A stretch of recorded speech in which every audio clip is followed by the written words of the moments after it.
As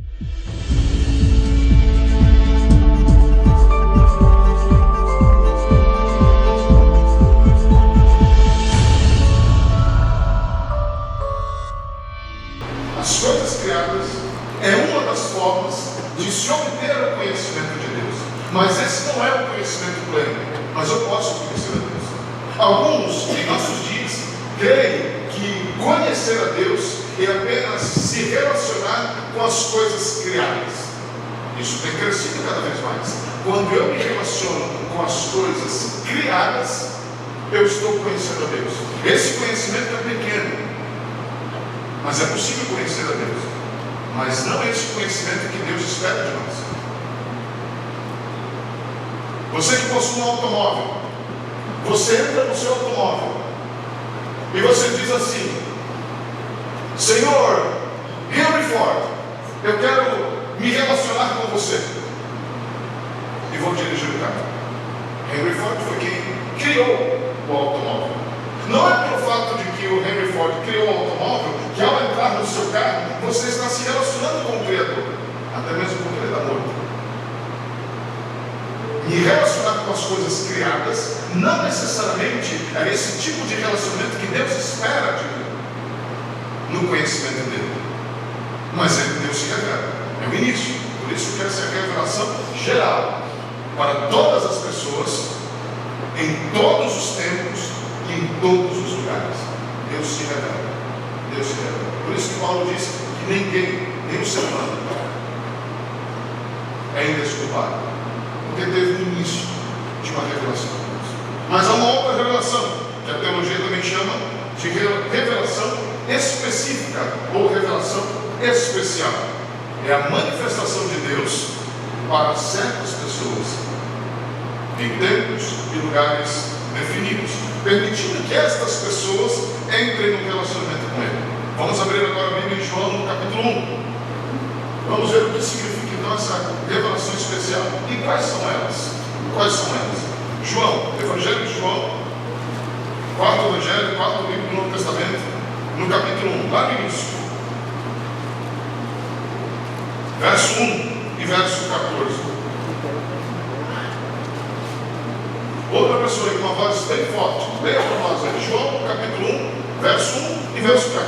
No princípio era o Verbo, e o Verbo estava com Deus, e o Verbo era Deus. 14. Ele é a palavra da vontade, e Deus é nós, e na sua glória, glória E de verdade. Então no princípio era o Verbo, no princípio era a palavra, e o Verbo estava com Deus, e o Verbo era Deus, falando de Cristo. E o Verbo se fez carne, a palavra se fez carne, o Logos, e habitou entre nós, cheio de graça e de verdade, vimos a sua glória, como a glória do Pai. Agora Deus se revelando ao ser humano. Deus veio, esse mesmo Deus que estava no princípio de todas as coisas, agora Ele se fez carne e habitou entre nós. E vimos a sua glória, como a glória do unigênito do Pai. Ou seja, Deus agora se revela ao ser humano de uma forma especial. Ou seja, uma das revelações especiais de Deus chama-se Cristo. Se a revelação em geral, podemos dizer, são as coisas criadas, a revelação, uma das revelações especiais de Deus é o próprio Deus encarnado, Jesus Cristo. E o outro é a palavra de Deus. Vamos ver isso agora em Hebreus, no capítulo 1. Abre lá em Hebreus, no capítulo 1. Isso que eu estou tentando fazer agora no início é teologia sistemática, digamos assim. Por isso que a gente está andando de um lado para o outro, porque a gente vai olhando a sistemação da palavra acerca desse tema. Mas já a gente vai entrar em um e a gente vai fazer a teologia bíblica, diferente da sistemática. Hebreus 1, de 1 a 4, diz assim: antigamente, Deus falou muitas vezes e de muitas maneiras aos pais pelos profetas, mas nesses últimos dias nos falou pelo Filho, a quem constituiu Deus de todas as coisas, pelo qual também fez o universo. Eu acho essa introdução de Hebreus uma das introduções mais lindas e mais belas, mais completas de todos os livros das Escrituras. Ele fala, antigamente Deus falou assim, agora Deus fala através do Filho.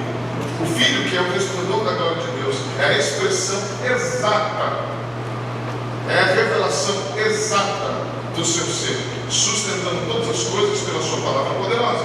Depois de ter feito a purificação dos pecados, assentou-se à direita da majestade nas alturas, tendo se tornado tão superior aos anjos quanto herdou mais excelente nome do que eles. É aqui Deus revelando. Deus falou através de tantas formas, Deus revelou então a Jesus Cristo, agora fala através dele, e Deus fala isso através da sua palavra. Então, duas maneiras de conhecer a Deus pela revelação específica: Cristo e a palavra. A palavra de Deus é como nós podemos então conhecer esse Deus que se revela. Ele se revelou através de Jesus Cristo e ele se revelou através da sua palavra. Então, se nós queremos conhecer a Deus, são estes os meios aos quais Deus deixou para que nós pudéssemos conhecê-lo intimamente: Cristo e a sua palavra. Não existe outro meio ao qual nós podemos conhecer a Deus. Agora, conhecer sobre Deus e conhecer a Deus são duas coisas distintas, são coisas diferentes. Conhecer sobre Deus é ter informações sobre Deus, e muitos sabem, muitos possuem informações sobre quem é Deus, mas talvez não tenham tido o privilégio de conhecer. Foi isso que Paulo disse aos Coríntios: vocês conhecem muito sobre Deus, mas vocês não conhecem a Deus. Vocês sabem que tem muitas informações sobre Ele, mas vocês ainda não o conhecem. E aí a gente precisa desmistificar alguns entendimentos equivocados acerca do conhecimento de Deus. Alguns pensam que conhecimento de Deus é apenas ter a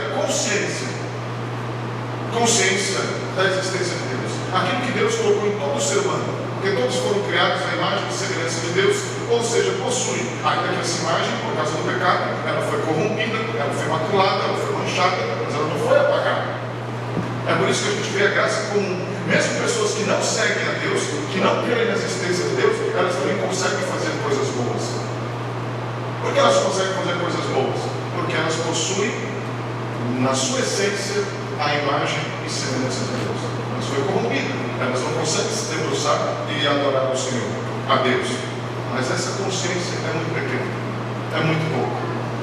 Também é mais do que uma experiência particular. Eu tive uma experiência com Deus, e muitos ainda resumem o conhecimento de Deus através de uma experiência. E não estou diminuindo o valor da experiência. Eu estou dizendo, primeiro, que a experiência não é normativa, ela não é para todos. Eu tive a minha experiência com Deus, e certamente ela não foi a sua, por exemplo, na salvação. A maneira que Deus usou para me alcançar, para me fazer entender as suas verdades, a verdade do Evangelho e a confiança plena em Jesus Cristo, para a minha salvação e perdão pleno dos meus pecados, foi diferente da tua experiência. Alguns tiveram experiência lendo a palavra em casa sozinho, outros tiveram experiência em um culto, em uma pregação, outros tiveram experiência, por exemplo, em casa com a família, fazendo culto doméstico, outros tiveram em um acampamento, em um retiro, outros tiveram essa experiência no trabalho, com alguém compartilhando. São experiências diversas. Por isso que a experiência, pelo fato dela não ser normativa e ela não ser igual a todos, a gente não pode basear o conhecimento de Deus através das experiências, porque senão eu vou enquadrar todo mundo na minha experiência. Todos precisam ter a minha experiência, todos precisam conhecer a Deus dessa forma. Mas a gente já viu que a Deus se revelou, porque sozinhos nós não temos condições de conhecer um Deus infinito. Esse Deus precisa se revelar. Esse Deus se revelou através das coisas criadas, mas isso é insuficiente. Temos a revelação específica. Deus se revelou através do Filho e da sua palavra. Através dessas duas revelações, do Filho e da palavra, nós podemos conhecer o mais e melhor. Não é uma experiência, ou simplesmente, como disse, saber sobre Deus, ter informações sobre. Porque se fosse assim, o Google seria o mais crente de todos. Porque você digita lá no Google, ele te diz tudo. Ele tem todas as informações. Mas isso não é conhecer a Deus. Isso não é conhecer a Deus. No grego, a cultura grega, a qual nós temos muito da nossa cultura ocidentalizada aqui, o grego entendia que o conhecimento era cognitivo. Era informação. Eu vou me relacionar com essa informação. É o logos. É por isso que quando João usa essa palavra, ele diz: no princípio ele é logos. e o Logos estava com Deus, e o Logos era Deus, e o Logos se fez carne. Isso para aquela cultura, naquele tempo, causou um impacto gigantesco. Porque como o conhecimento pleno agora se fez carne e habitou entre nós. Porque eles baseavam tudo no conhecimento. E alguns negavam, inclusive, isso. E alguns agnósticos. Ou seja, era cognitivo. Há uma cultura ocidental pragmática, a qual nós estamos inseridos aqui, que incentiva o conhecimento apenas na volição. Eu vou identificar apenas de maneira volitiva, naquilo que você está fazendo, naquilo que você está produzindo. Se você está produzindo, se você está fazendo, se isso está alterando a tua prática, isso demonstra que você tem um conhecimento de Deus. Sim e não, porque não é suficiente ainda. Não basta apenas ter certas práticas. Porque, como disse, a graça comum se manifestou a todos. E existem pessoas que conseguem ter práticas boas, mesmo assim, não se relacionar com Deus verdadeiro. Mas conseguem ter práticas cristãs, fazem boas ações, têm práticas que a gente poderia classificar como bíblicas até, mas não necessariamente estes conhecem Deus. Então não é somente na prática. E também uma teoria moderna, uma ideia moderna, é somente um relacionamento afetivo. Então tem o cognitivo, tem o volitivo e tem o afetivo. E é por isso que cresce cada vez mais o conceito, a ideia de Deus, que Deus é apenas amor. E é por isso que, como Deus é amor, Ele aceita tudo e a todos de qualquer forma. Olha o grande perigo que é. Porque eu estou dizendo que conhecer a Deus é apenas nas minhas emoções, apenas nas minhas afeições, apenas nos meus sentimentos. Então, um grande perigo nos nossos dias, onde as pessoas estão seguindo a Deus, dizendo que estão seguindo a Deus e classificando o seu discurso como um discurso cristão apenas baseado no sentimento. E Deus aceita tudo e a todos de qualquer forma, porque Deus é amor. E esquece inclusive outros atributos de Deus. Então, conhecer a Deus de maneira cognitiva, volitiva e afetiva, de maneira separada, não é. E também, tudo junto, aproxima um pouco mais, mas ainda não é isso. O conceito hebraico para um judeu de intimidade é o mesmo conceito de conhecer. Aliás, no hebraico antigo, quando se fala de conhecer a Deus, é o mesmo verbo usado para quando Adão, por exemplo, conheceu Eva. E daí surgiram os filhos. Então, a intimidade no conhecimento de Adão para com Eva, o conhecimento de ambos era tão grande, a intimidade deles era tão grande, que se é usado o mesmo verbo para conhecer a Deus. Para você perceber qual que é o conceito das Escrituras acerca do que significa conhecer a Deus. Fala de intimidade, fala de conhecer a Deus de uma maneira tão profunda que as minhas entranhas, como dizem os Salmos, elas se relacionam com Deus. A minha alma, lá dentro, aquilo que há de mais profundo em mim, anela e deseja o Deus verdadeiro.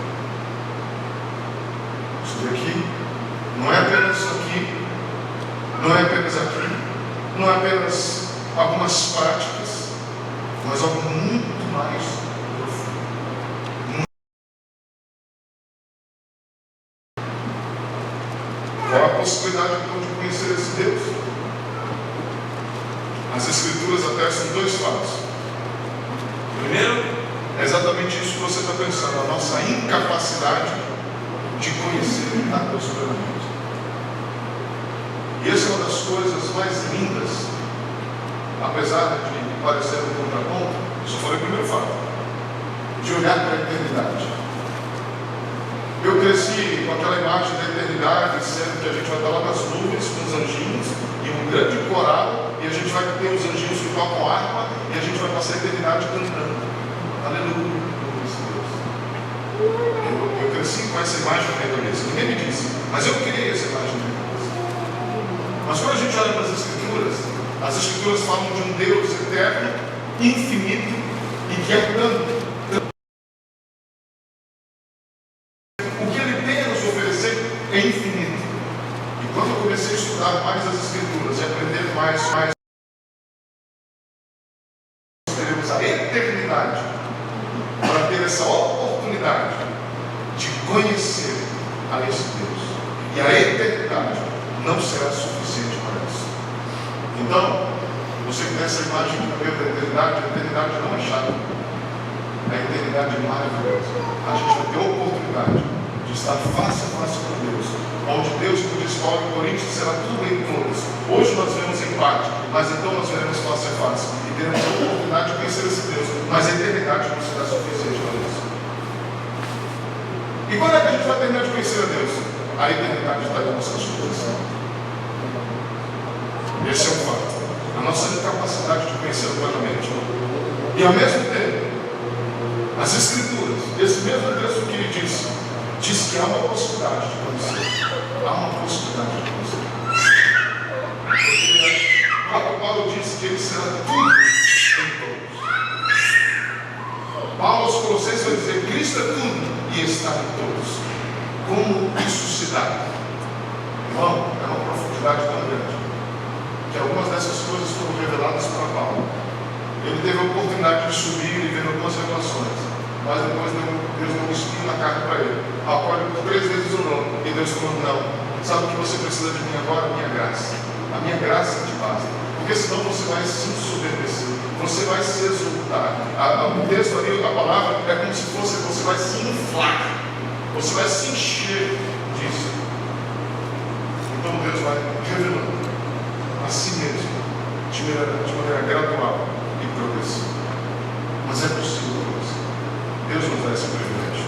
Mas existem, como eu falei, Deus se revela na sua palavra, e nós podemos sim, ao ler a palavra, buscar cada vez mais intimidade no conhecimento desse Deus. Mas existe um outro lado, na revelação especial de Deus em Cristo, que é uma das coisas mais maravilosas e que também causa uma confusão em nossa mente se a gente não colocar bem as ideias.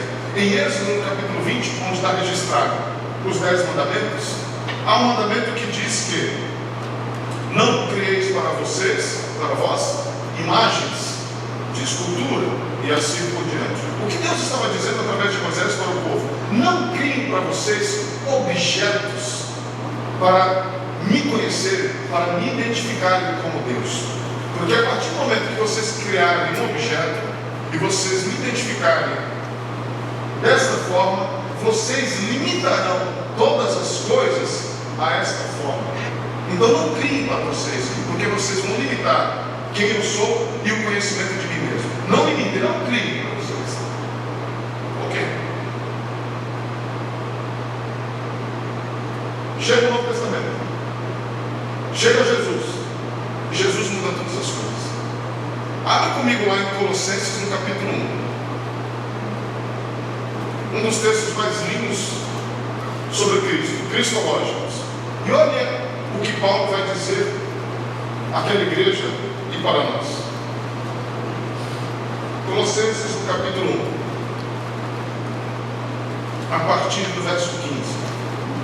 Com esse mandamento em mente, é por isso que para o judeu foi muito difícil entender e reconhecer a Cristo como Kyrios, como Deus encarnado. Por quê? Porque Paulo tem a ousadia de pregar para os judeus que conheciam a lei, dizendo o seguinte a partir do verso 15: Ele é a imagem do Deus invisível. Deus falou o que no Antigo Testamento: não construam para vocês imagens, porque a partir do momento que vocês construírem imagens, vocês vão fazer do todo que eu sou e limitar esta imagem. O tudo que eu sou, a minha eternidade, tudo aquilo que é eterno e infinito, que habita em mim, no meu ser, vocês vão limitar isso. Aí Paulo vai dizer que tudo isso que Deus falou para não fazer, Deus fez isso. falou assim: Ele é a imagem do Deus invisível, o primogênito de toda a criação.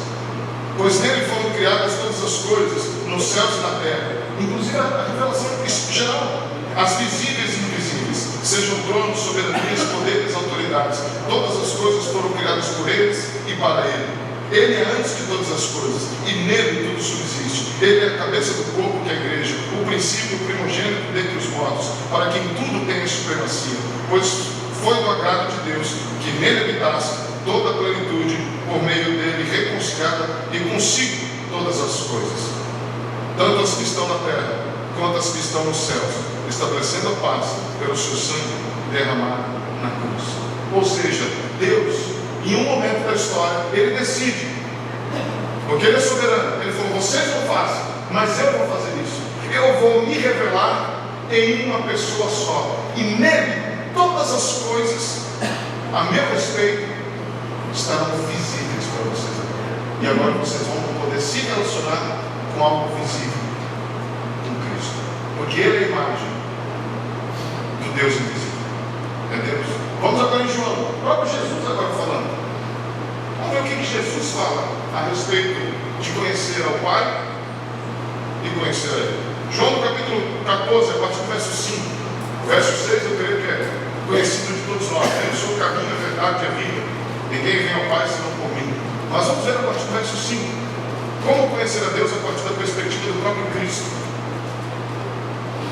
João capítulo 12, verso 5. Disse-lhe Tomé: Senhor, não sabemos para onde vais. Como então poderemos saber o caminho? Respondeu Jesus: Eu sou o caminho, a verdade e a vida. Ninguém vem ao Pai a não ser por mim. Se vocês realmente me conhecessem, olha Jesus aqui falando para os discípulos: se vocês realmente me conhecessem, conheceriam também o meu Pai. Já agora, vocês o conhecem e o têm visto. Então vocês podem sim conhecer ao Pai, conhecendo a mim. E se vocês me conhecem, vocês conhecem ao Pai. Para mim, para você talvez me falar: ok, já entendi, está compreensível. Talvez não. Olha o que disse Filipe: Senhor, mostra logo-nos o Pai, e nos falaste. Jesus respondeu: Você não me conhece, Filipe, mesmo depois de ter estado com vocês durante tanto tempo. Quem me vê, vê o Pai. Como você pode dizer: mostra-nos o Pai? Você não crê que eu estou no Pai e que o Pai está em mim? As palavras que eu lhes digo não são apenas minhas. Ao contrário, o Pai que vive em mim está realizando a sua obra. Creio em mim quando digo que estou no Pai e que o Pai está em mim, ou pelo menos creio por causa das mesmas obras. Digo-lhes a verdade: aquele que crê em mim fará também as obras que tenho realizado. Fará coisas ainda maiores do que estas, porque eu estou indo para o Pai. E eu farei o que vocês pedirem em meu nome, para que o Pai seja glorificado no Filho. O que vocês pedirem no nome, eu farei. É Jesus falando: quem vê a mim, vê o Pai. Quem conhece a mim, conhece o Pai. Se vocês querem conhecer a Deus de maneira íntima, tenham intimidade com o Filho. É a maneira que Deus estabeleceu, é a maneira que Cristo nos ensinou. Eu quero conhecer o Pai, eu quero conhecer a Deus. Como é que eu vou fazer isso? Conhecendo o Filho. Conhecendo o Filho. E aí a gente pode entrar de maneira prática. Nós temos esses meios, temos a palavra de Deus para conhecê-lo cada vez mais. Porque toda a Escritura, de Gênesis a Apocalipse, aponta para Cristo. Vai falar sobre Cristo.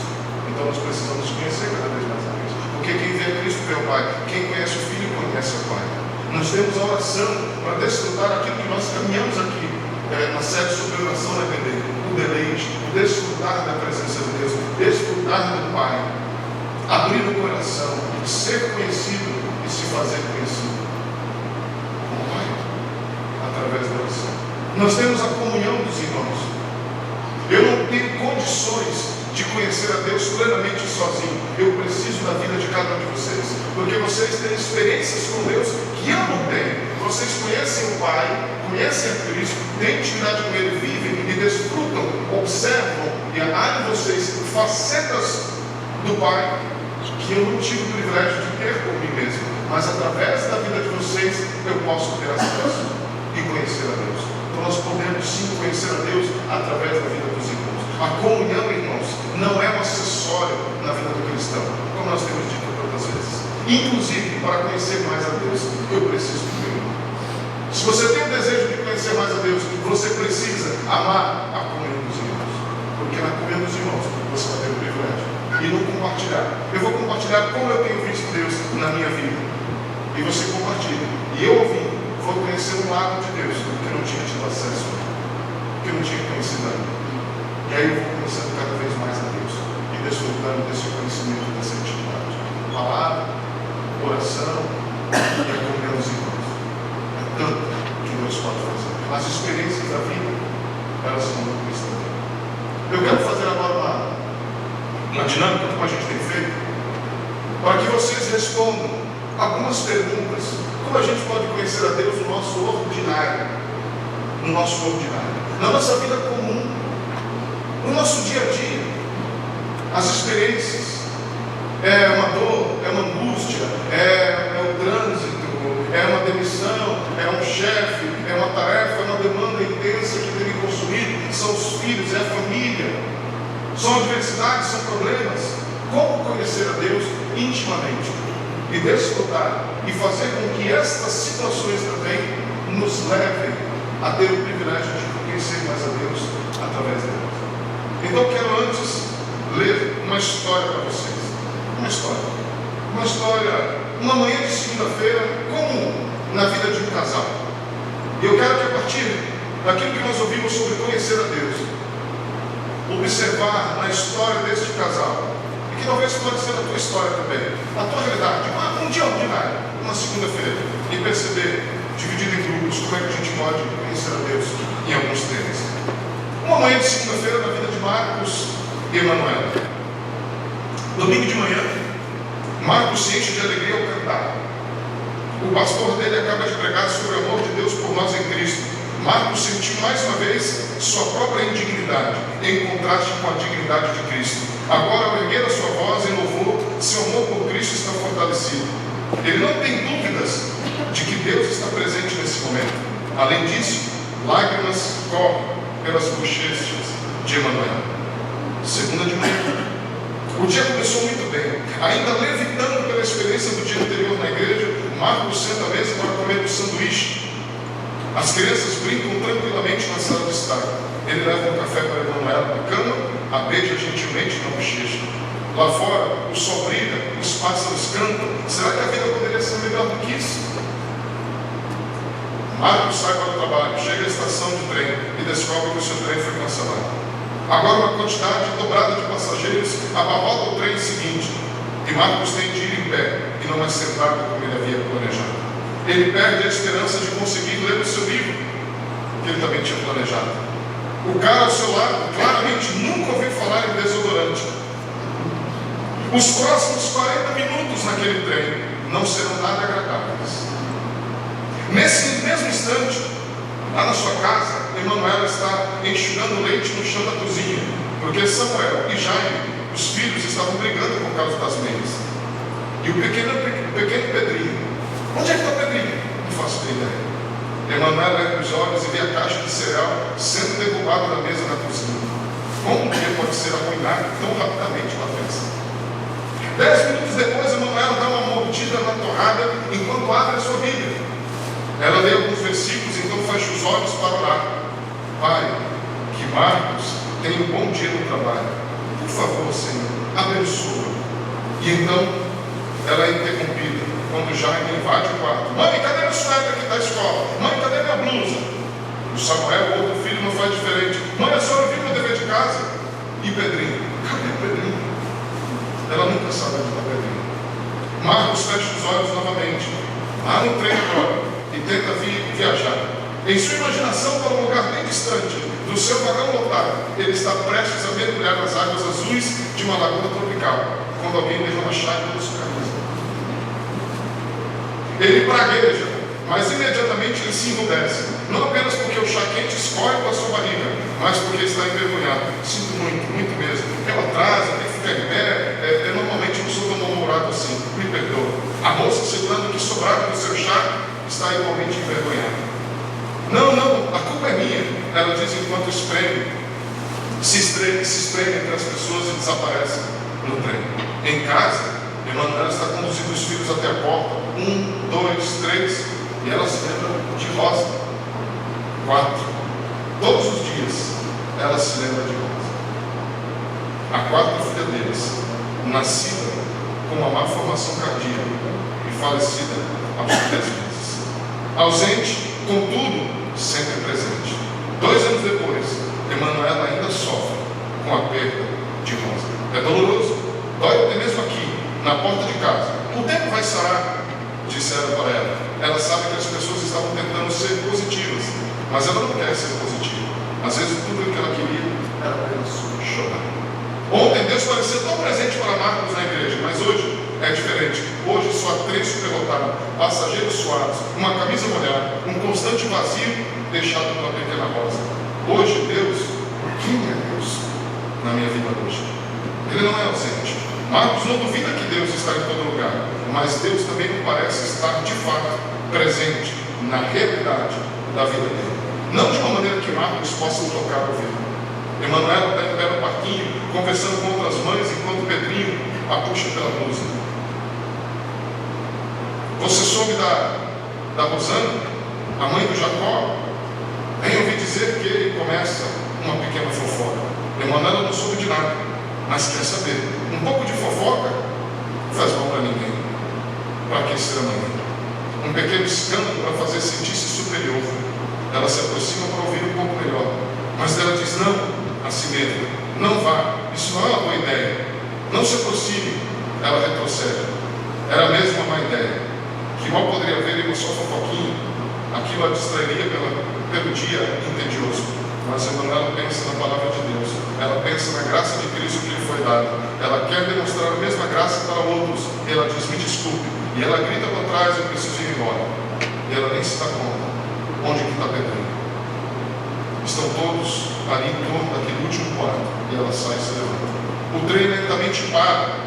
E Marcos se abaixa para olhar para a janela, esperando ver a plataforma da estação se aproximando.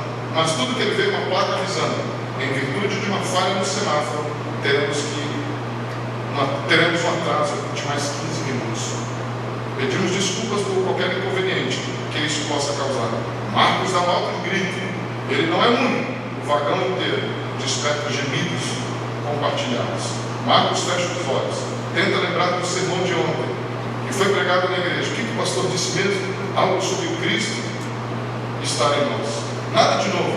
Marcos ouviu aquilo tantas vezes, mas foi um grande conforto ouvir isso naquela noite.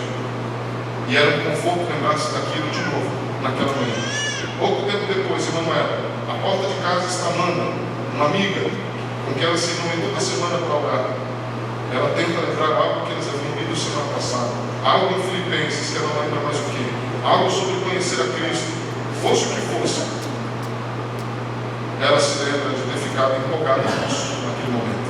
Ela diz, desculpa a bagunça, diz a Amanda. Manuela sorri. A casa da Amanda é sempre bagunçada. Ela tira uma pilha de roupas da cadeira e coloca sobre a mesa e fala, senta aqui, Manuela.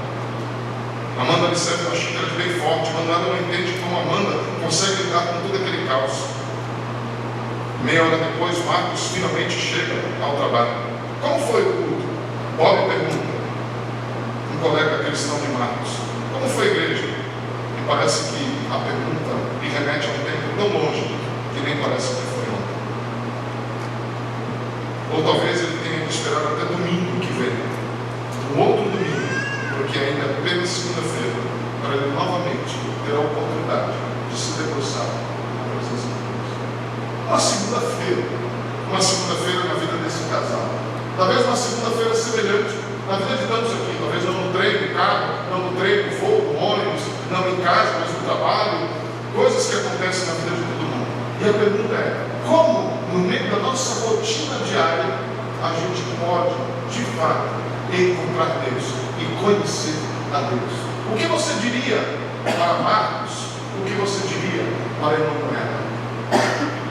No meio de tudo isso, não conselhos, assim, não, fica tranquilo, isso vai passar, eu sou seguro, não tem Deus, porque isso não encoraja ninguém.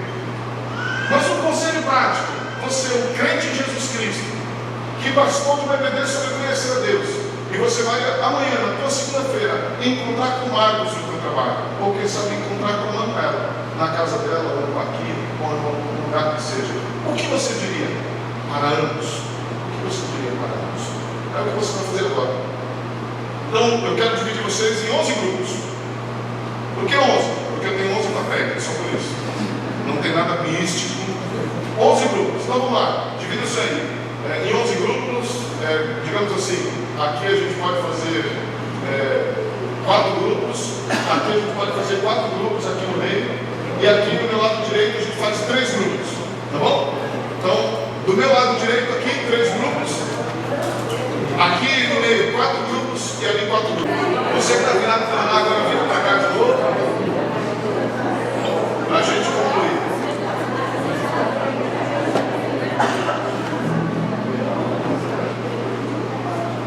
Alguns estão me perguntando, e eu preciso dar essa resposta, porque senão alguns não irão dormir hoje.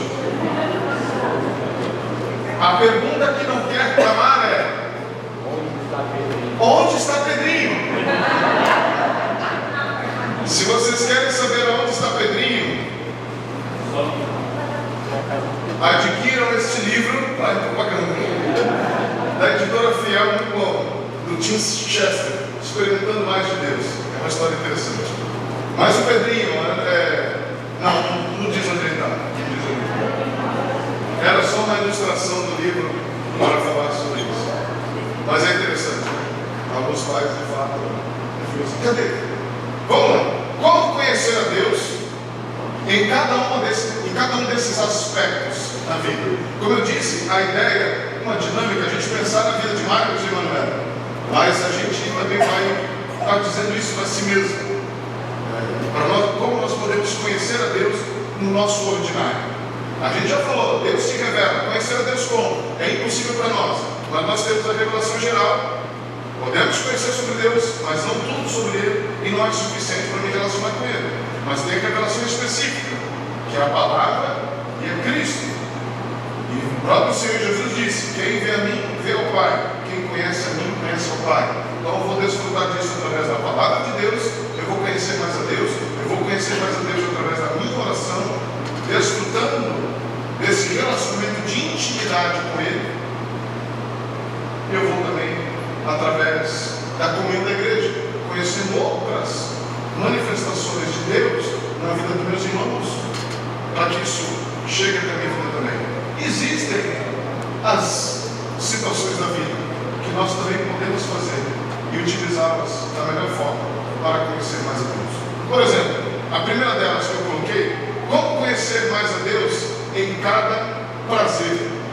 Em cada prazer. E parece assim: como assim prazer?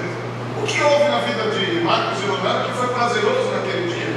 O início do dia e o culto no dia anterior foi muito prazeroso. Eles chegaram em casa animados, e isso fez com que amanhecesse um dia cheio de amor, inclusive entre eles mesmos. Um beijinho, um café na cama, que maravilha! Olha só, eu tenho prazer. Como conhecer a Deus? Através dessas coisas. Vamos lá, representante Deise. Vamos lá. Não, é o seu grupo, vamos lá. Bom, então, uma breve objetiva, vamos lá. Então, assim, em cada prazer, nós temos que ser gratos na vida e realmente estar dispostos a servir. Eu vejo assim que a família é o primeiro centro. Então, assim, estamos servindo o nosso marido, os nossos filhos, agradecendo a Deus pelo sol, pela chuva, pela saúde, o fato de acordarmos e estar vivos. Então é uma gratidão.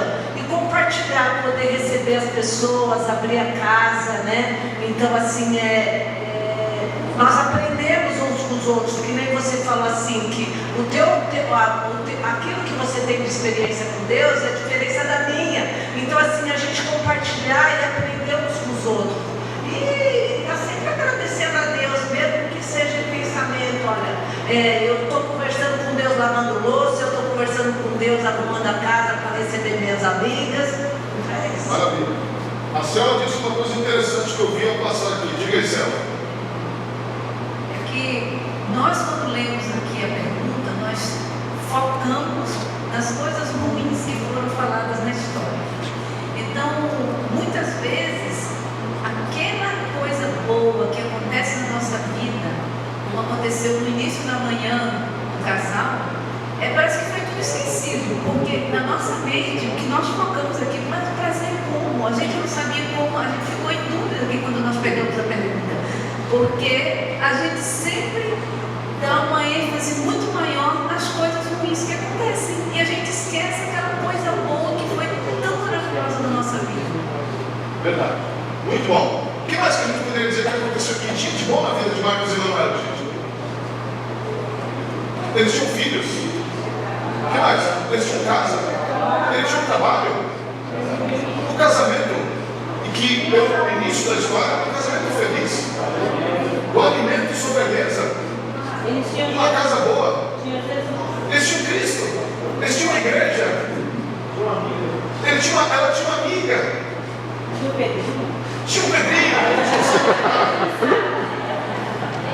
Gente, se essa não for a verdade, parece que a gente, ao ouvir essa história, a gente foca sempre em tudo que deu errado no dia, né? Como conhecer a Deus num dia tão horrível como esse? E a gente apaga tudo aquilo que houve de bom. Segundo grupo, não sei qual é, como conhecer a Deus em cada dificuldade. Quem é esse? Quem é esse grupo? Aqui. Quem é o representante aí? Mateus, livre espontânea impressão.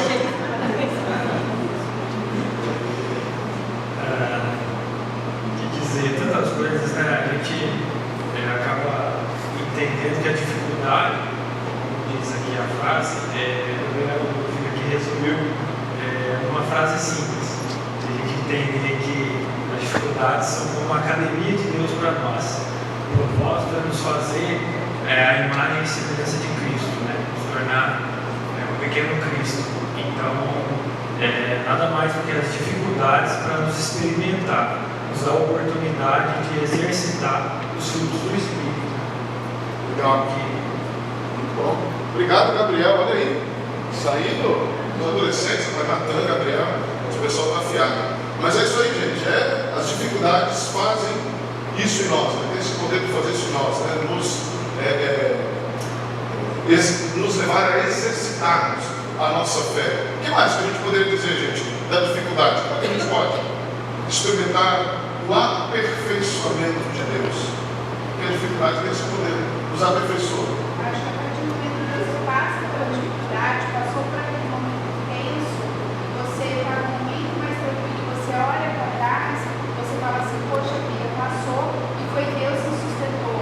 Né? E a gente, no momento da dificuldade, a gente não enxerga para onde Deus está nos direcionando. Mas quando passa, fica tudo muito claro, muito nítido, que era Deus que estava no controle, te seguindo e te guiando até onde você chegou. Eu acho que isso é o que nos motiva mais. Legal. E no final do dia, de Marcos e Emanuel, como eles podem ter conhecido mais a Deus naquele dia?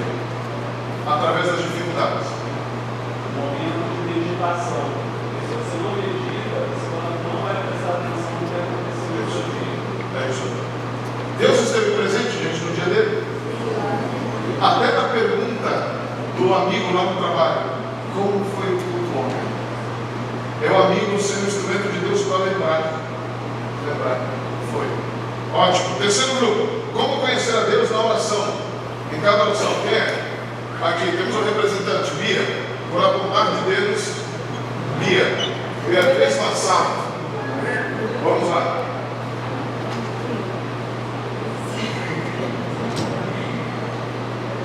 Bom, a gente também no início começou olhando os problemas e como é difícil a gente buscar Deus no comum, né? No dia a dia. Às vezes a gente quer ver uma coisa extraordinária e não vê Deus nos pequenos cuidados. Por exemplo, quando Ele nos sustenta e não responder grosseiro quando Ele o chá na roupa, ou a graça do Senhor, aquela mãe não surtar com aquelas crianças ali, quando muitas vezes ela não conseguiu fazer o próprio devocional. Então, a nossa pergunta é como reconhecer a Deus na oração?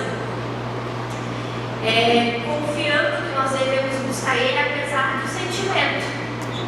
porque a gente busca recurso e ajuda naquilo que a gente confia. Então, quando nós oramos a Deus, é uma resposta de falar: Senhor, muitas vezes eu não consigo ver o que o Senhor está fazendo aqui, mas eu confio que o Senhor está aqui. Então, Ele sustenta em todo o tempo. Entendendo quem somos, quem o Senhor é. Ótimo. E nossa limitação e vulnerabilidade na oração, quando a gente expressa isso, a gente diz: Deus, eu sou vulnerável, pecador, falho, mas ao mesmo tempo a gente está olhando para quem na oração, gente? A Deus que é perfeito, que não é vulnerável, que não é instável, e a gente tem em quem colocar as nossas dores, na oração. Então a gente conhece mais a Deus. Deus, eu estou chateado. Aí você busca a Deus em oração. Aí você está buscando a Deus. Você está dizendo: Deus, eu estou chateado. Mas você está buscando alguém que, primeiro, te enxerga na tua dor, te enxerga como você é, nos teus sentimentos. Na oração, a gente desfruta do caráter de Deus também, manifesta de outras formas. Falha. Como é que a gente conhece a Deus nas falhas? Quem está com a falha? Aqui. Quem é o representante aí? A falha aqui. Tem uma palavra, depois que vem. Ah, é lá. Então eu queria para esse casal assim, que a palavra de Deus fala, né? No mundo tereis aflições, né? Que aquilo ali, aquela agonia que ele sentiu, que era turento na vida, igual eu falo sempre, aquilo ali, eles confiando em Deus mais e mais, poderia ser até para o crescimento dele, né? Eu estava falando aqui que lá na minha casa, às vezes acontece tanta coisa, a segunda vez chega a visita que a gente quer mais sossego, mas eu sei que o portão não abre, a chave cai no chuveiro e tantas coisas. Eu falo para o meu marido, sempre que chega a visita aqui em casa, acontecem essas coisas para tirar a nossa paz. Mas eu sei que Deus está conosco, que Ele é o maior de todos na nossa vida, Ele que cuida de nós, e é só nós confiarmos mais e mais e não nos desesperarmos com essas situações, né? Deus abençoe. Muito obrigado, irmão. Obrigado por ter sido a porta-voz de todos nós. Não vou na sua casa, Que irmão. a gente vive na verdade. Obrigado, querido. Deus abençoe. Quem é o grupo da falha? Aqui. João. Grupo da falha. Primeiro, não visitem a irmã. Deixa em paz. Como nós estamos falando da reconhecer a Deus as nossas falhas, né? E à medida que as dificuldades aparecem, nós nos sentimos que estamos num momento de falha porque não conseguimos atender as necessidades, as demandas, né? Que foi bem retratado no caos daquela família pela manhã, né? E isso muitas vezes nos gera frustração. E nós devemos buscar Deus nisso, né? Para sermos edificados nesse momento também. Mas também conversamos sobre como nós falhamos quando nos sentimos merecedores daquilo que está à nossa volta, na nossa casa, na nossa mesa farta, no nosso trabalho, nas nossas conquistas. Porque nós nos olhamos para nós mesmos e falamos: não, isso aqui eu consegui, isso aqui as pessoas falam que eu sou bom, isso aqui eu mereço, isso aqui minha família merece. Né? E isso também é uma falha. E temos sempre que puxar o nosso freio e tentarmos voltar para Deus. Né? E um versículo que ficou no nosso grupo aqui é Romanos 12. Obrigado. Alegrem-se na esperança, sejam pacientes na tribulação e perseverem na oração. É isso. Na falha, como eu coloquei até ali, a gente experimenta mais da graça de Deus. Que dia, como é que a gente vê a falha em Marcos e Emanuela naquele dia? É na irritação, é na frustração, é na murmuração. Eu não sei se acontece com você, mas no primeiro momento que alguma coisa sai fora do que eu planejei no dia, eu programei sair de casa às 5 às 9, porque eu queria estar na igreja às 9 horas, e assim, daqui a pouco vem a Sara. Betinho, segura a Júlia porque eu tenho que pegar um negócio. Saí do que eu planejei. Aí vem a Lídia, pai, ficou bonito, tá limpo, vamos. Impaciência, frustração. É só que essa minha casa, a minha família é perfeita.